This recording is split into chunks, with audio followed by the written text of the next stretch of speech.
اور کہتے ہیں کہ جب ہم مر کر بوسیدہ ہڈیاں اور چور چور ہو جائیں گے تو کیا اثر نو پیدا ہو کر اٹھیں گے؟ کہہ دو کہ خواہ تم پتھر ہو جاؤ یا لوہا یا کوئی اور چیز جو تمہارے نزدیک پتھر اور لوہے سے بھی زیادہ سخت ہو، جھٹ کہیں گے کہ بھلا ہمیں دوبارہ کون جلائے گا؟ کہہ دو کہ وہی جس نے تم کو پہلی بار پیدا کیا تو تعجب سے تمہارے آگے سر ہلائیں گے اور پوچھیں گے کہ ایسا کب ہوگا؟ کہہ دو امید ہے کہ جلد ہوگا۔ جس دن وہ تمہیں پکارے گا تو تم اس کی تعریف کے ساتھ جواب دو گے اور خیال کرو گے کہ تم دنیا میں بہت کم مدت رہے۔ اور میرے بندوں سے کہہ دو کہ لوگوں سے ایسی باتیں کہا کریں جو بہت پسندیدہ ہوں، کیونکہ شیطان بری باتوں سے ان میں فساد ڈلوا دیتا ہے۔ کچھ شک نہیں کہ شیطان انسان کا کھلا دشمن ہے۔ تمہارا پروردگار تم سے خوب واقف ہے، اگر چاہے تو تم پر رحم کرے یا اگر چاہے تو تمہیں عذاب دے۔ اور ہم نے تم کو ان پر داروغہ بنا کر نہیں بھیجا، اور جو لوگ آسمانوں اور زمین میں ہیں تمہارا پروردگار ان سے خوب واقف ہے۔ اور ہم نے بعض پیغمبروں کو بعض پر فضیلت بخشی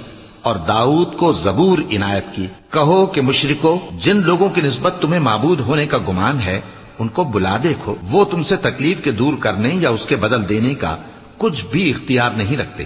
یہ لوگ جن کو اللہ کے سوا پکارتے ہیں وہ خود اپنے پروردگار کے ہاں ذریعہ تقرب تلاش کرتے رہتے ہیں کہ کون ان میں اللہ کا زیادہ مقرب ہوتا ہے، اور اس کی رحمت کے امیدوار رہتے ہیں اور اس کے عذاب سے خوف رکھتے ہیں۔ بے شک تمہارے پروردگار کا عذاب ڈرنے کی چیز ہے۔